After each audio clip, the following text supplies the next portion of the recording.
Welcome friends to our new YouTube video. आज हम पढ़ने वाले हैं साइटोकाइंस। तो साइटोकाइंस क्या है? Cytokine is a molecule used for communication between the cell. Cytokine एक मॉलिक्यूल है जिससे सेल बात करते हैं, यानी कि हम हमारी आवाज़ से एक दूसरे से बात करते हैं। इसी तरह सेल कम्युनिकेशन के लिए साइटोकाइंस का यूज़ करते हैं। साइटोकाइंस एक लो मॉलिक्यूलर वेट मॉलिक्यूल है जिसकी साइज सिर्फ 30 किलो डेल्टन है। और हम आज के वीडियो में पढ़ने वाले हैं साइटोकाइन की कैरेक्टरिस्टिक्स, साइटोकाइन के एक्शन और साइटोकाइन कैसे इंड्यूस होता है, उसके इंड्यूसिंग मॉलिक्यूल क्या क्या है, और लास्ट में हम पढ़ेंगे साइटोकाइन के फंक्शन। तो देखते हैं वन बाय वन। सबसे पहले हम पढ़ने वाले हैं कैरेक्टरिस्टिक्स ऑफ साइटोकाइंस।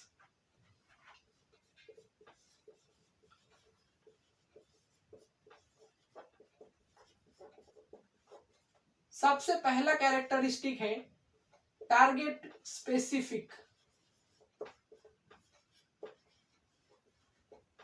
साइटोकाइन जो है वो टारगेट के बहुत स्पेसिफिक है। जैसे हम बात करते हैं तो दूसरे को ही वो सुनने से वो हमें रिस्पॉन्स करता है, वैसे ही सेल अगर कम्युनिकेट करते हैं तो साइटोकाइन एक केमिकल है जो टारगेट स्पेसिफिक है। ये बहुत स्पेसिफिक होता है, जो उसका एक प्रोड्यूसर होता है उसी के थ्रू जाके वो दूसरे सेल से मिलता है, और इन दोनों के बीच में एक साइटोकाइन इंड्यूसर होता है और एक साइटोकाइन रिसेप्टर होता है। तो साइटोकाइन रिसेप्टर सेल पे प्रेजेंट होते हैं, तो एक अगर सेल ने सेक्रेट किए साइटोकाइन तो दूसरे सेल के साइटोकाइन रिसेप्टर पे जाकर बाइंड होते हैं और उसके आगे बायोलॉजिकल एक्शन प्रोड्यूस होता है। सेकेंड, इसका मेन कैरेक्टरिस्टिक है कि हाई अफिनिटी।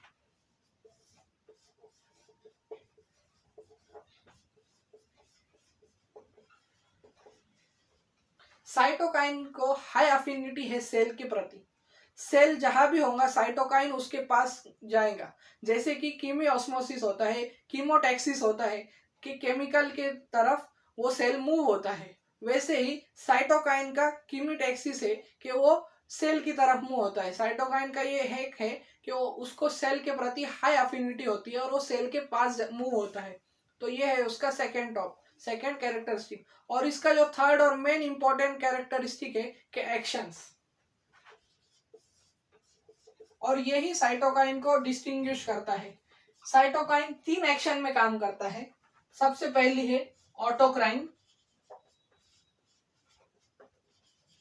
दूसरी है पैराक्राइन, और तीसरी है और सबसे इंपॉर्टेंट भी एंडोक्राइन। तो हम ये एक्शंस एक एक करके देखेंगे। तो ऑटोक्राइन कैसे फंक्शन करता है? Autocrine means self, auto means self. तो ये अगर सेल ने साइटोकाइंस रिलीज किए हैं, ये साइटोकाइन रिलीज किए, तो ये सेल्फ सेल को ही सिग्नल देने के लिए रिलीज किए हैं।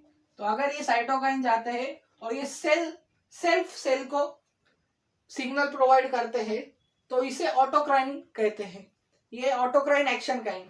और अगर सेल, ये साइटोकाइंस अगर सेल ने सीक्रेट किए और इसके विसिनिटी में, इसके अगल बगल में जो भी सेल होगा उस पे साइटोकाइन रिसेप्टर होगा, और ये साइटोकाइन अगर ये सेल के पास जाकर साइटोकाइन का एक्शन ट्रिगर करते हैं, इसको बायोलॉजिकल एक्शन इसका चेंज करते हैं, तो इसे हम कहेंगे पैराक्राइन।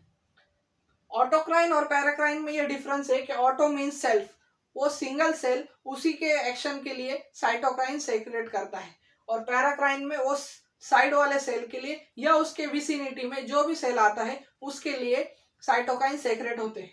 और एंडोक्राइन ये बहुत इंपॉर्टेंट है क्योंकि हमारा पूरा हार्मोन एक हार्मोन बेसिस है जो एंडोक्राइन हार्मोन कहा जाता है। तो एंडोक्राइन है अगर ये सेल ने साइटोकाइन रिलीज किए पर ये सेल बहुत दूर है, ये कोई दूसरे ऑर्गन में हो सकता है या कोई दूसरे पॉइंट पे हो सकता है या कुछ दूर हो सकता है, तो ये सर्कुलेशन में से ट्रेवल करेगा।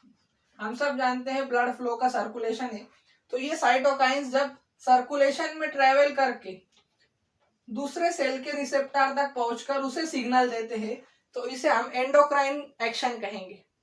तो बहुत ही आसान है दोस्तों। पहला है ऑटोक्राइन, जिसमें वो सेल्फ सेल के लिए करता है, पैराक्राइन यानी वो बगल वाले सेल के लिए साइटोकाइन रिलीज करता है, और एंडोक्राइन यानी उसे लंबा जाना होता है सर्कुलेशन में, अगर साइटोकाइन रिलीज करने होते हैं तो एंडोक्राइन एक्शन से रिलीज होते हैं। तो ये 3 हमने एक्शन देख लिए। अब हम देखेंगे कि साइटोकाइन कैसे इंड्यूस होता है।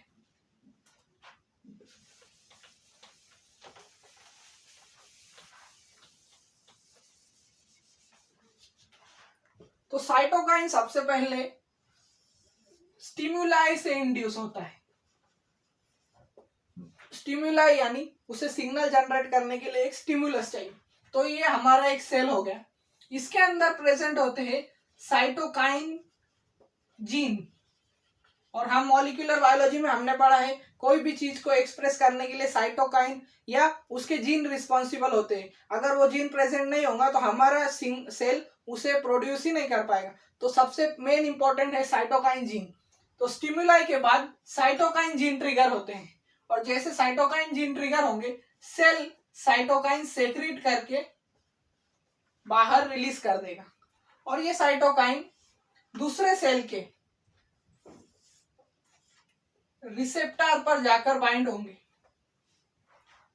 और फिर यहां पर साइटोकाइन का एक्टिवेशन होगा। क्या होगा दोस्तों? साइटोकाइन का एक्टिवेशन होगा। ये हो गया सिग्नल। अब ये सिग्नल यहां से रिलीज हुआ है और यहां रिसीव हुआ है। सिग्नल रिसीव होने के बाद उसका एक्शन होता है, यानी हमने जो भी बात की उसका वो रिस्पॉन्स हमें मिलता है। तो उसी तरह सेल इस सिग्नल के रिस्पॉन्स पे एक्शन क्रिएट होगा, जो है एक बायोलॉजिकल एक्शन। और ये बायोलॉजिकल एक्शन क्या होगा? ये बायोलॉजिकल एक्शन कुछ भी हो सकता है। ये इन्फ्लामेशन के अगेंस्ट हो सकता है, ये इम्यून रिस्पॉन्स के अगेंस्ट हो सकता है, या सेल प्रोलिफरेशन के अगेंस्ट हो सकता है, कि कुछ भी हो सकता है। तो ये था एकदम सिंपल साइटोकाइन का induction process, how cytokines are induce. अगर ये पेपर में आया तो आपको बस ये डायग्राम बनाकर दिखा देनी है। डायग्राम दिखाने पर आपका कंसेप्ट भी क्लियर होगा, और एग्जामिनर को लगेगा कि आपको अच्छी तरह से साइटोकाइन समझा है।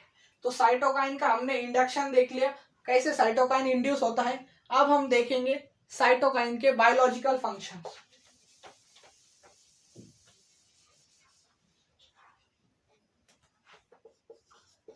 साइटोकाइन का सबसे बड़ा बायोलॉजिकल फंक्शन आता है इम्यूनोलॉजी में, यानी इम्यून रिस्पॉन्स में।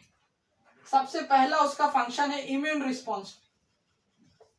और ये इम्यून रिस्पॉन्स कौन से टाइप के ट्रिगर करता होगा स्टूडेंट्स? ये 2 इम्यून रिस्पॉन्स ट्रिगर करता है, सेल्यूलर भी और ह्यूमरल भी। ये दोनों इम्यून रिस्पॉन्स पे बहुत बड़ा रोल प्ले करता है।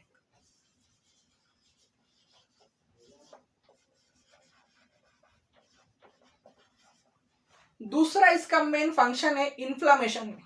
हम सब जानते हैं हमारे बॉडी में अगर इन्फ्लामेशन होता है तो वहां का ब्लड फ्लो बढ़ जाता है, यानी वैसोडाइलेशन होता है। और ये वैसोडाइलेशन किसके वजह से होता है? वहां न्यूट्रोफिल्स का एक जमा हो जाता है, न्यूट्रोफिल का एक क्लम्प फॉर्म होता है, और दूसरे इम्यून सेल वहां पर आते हैं। तो इधर ये भी न्यूट्रोफिल का जो कम्युनिकेशन है सेल से, वो साइटोकाइन की वजह से हुआ है। इसीलिए साइटोकाइन का सेकंड मेन बायोलॉजिकल फंक्शन है कि इन्फ्लामेशन।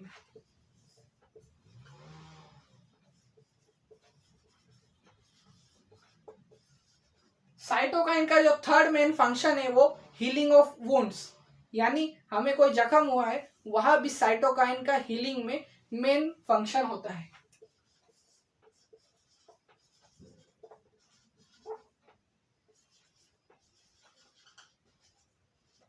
तो ये थे साइटोकाइन के 3 बायोलॉजिकल फंक्शन। पर साइटोकाइन कौन से सेल प्रोड्यूस करते हैं? हर सेल साइटोकाइन प्रोड्यूस करता है, पर कुछ मेन सेल है जो साइटोकाइन प्रोड्यूस करते हैं, जैसे कि मैक्रोफेजेस हो गए, टीएनएफ हो गए, इंटरल्यूकिन हो गए, हमारे टी सेल्स हुए। ये सब साइटोकाइन सेक्रेट करते हैं। और इम्यून रिस्पॉन्स में हेल्प करते हैं। जैसे कि अगर ट्यूमर रिलेटेड कोई सिग्नलिंग करनी है तो ट्यूमर नेक्रोसिस फैक्टर अपने साइटोकाइन रिलीज करके सेल को सिग्नल करेगा। टी सेल अगर सेलुलर इम्यून रिस्पॉन्स है तो टी सेल सिलेक्ट करेगा। मैक्रोफेजेस अगर फैगोसाइटोसिस में सेल को ट्रिगर करना है तो मैक्रोफेजेस साइटोकाइन रिलीज करेंगे। इसी तरह से इंटरल्यूकिन को भी एक टाइप का साइटोकाइन कहते हैं, जो साइटोकाइन ल्यूकोसाइट के द्वारा रिलीज होते हैं या cytokine release by the leucocyte, उसे हम इंटरल्यूकिन्स कहते हैं। तो ये पूरा था साइटोकाइन के बारे में लेक्चर। आई होप तुम्हें पसंद आया होगा और आपको समझने में आसानी हुई होगी। अगर मेरा लेक्चर पसंद आया तो लाइक और सब्सक्राइब करना। Thank you for watching my channel.